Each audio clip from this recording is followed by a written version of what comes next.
David Ivkovich! Ladies and gentlemen, how are you? I'm well, buddy. How you going? I'm well. I'm doing really, really well. Thanks for coming on the show. Mate, it's your pleasure. Now, yes.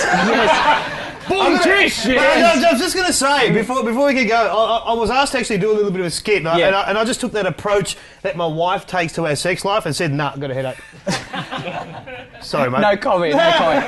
Because I know your wife, and she won't be happy about that. No. But listen, the last time I saw you, you had hair. What's going on?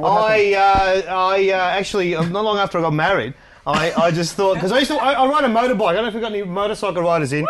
And every time, and I take off my bike helmet, and it looks like an animal just died on my head, right? And I just thought, stuff it. You know what? I'm just going to shave it off, and I did, and I love it. I reckon it's great. Now, listen, let's talk about something that does not involve shaving, okay? Okay. And that is you and all your comedy. You're a comedian. Yes. Places like the Comedy Club, the Comics Lounge, the Blah Blah Comedy Club, they're all like second nature to you. Well, they're like my home away from home. Yeah, home and away?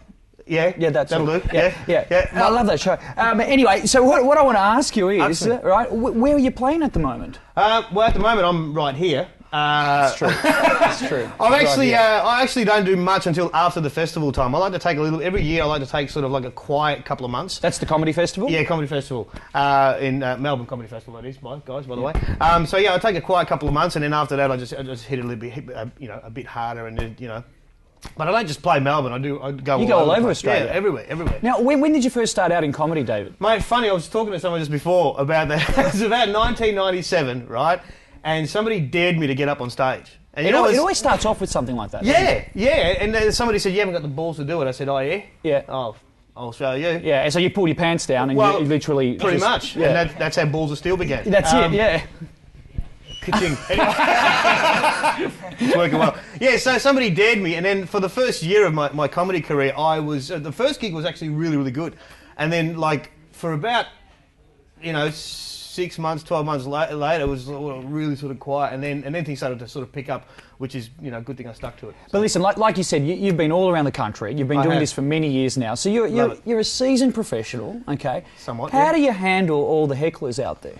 Oh, shotgun. Yeah. Cricket bat, and I threaten them with What's one of the most interesting heckles you've had? One of the most interesting heckles I've had? Oh, goodness, you just put me on the spot right there. Well, I used to do bus tours years ago. This is a true story. I did bus tours like Hens Nights, Bucks Nights, that sort of stuff.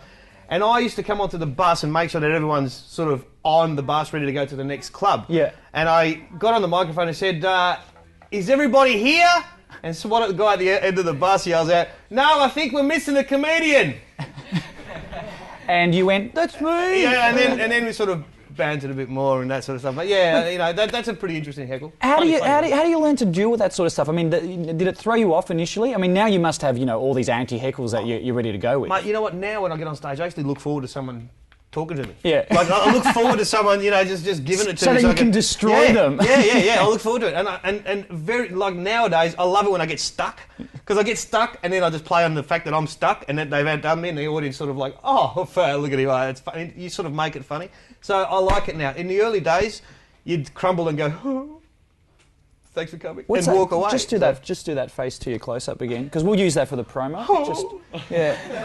Planet on Earth. Oh, yeah. Now, David, where can we find you? I know you said you don't do much until after the Comedy Festival. Look, but that's coming up, so where can we find you? Look, the comedy clubs, there's one in Knox, one in the city. Yep. I play there regularly. I play at the Comics Lounge. They're the bigger venues. I do a lot of cricket clubs, football clubs, corporate sort of events, that sort of stuff as well. Not so much open to the public, I guess.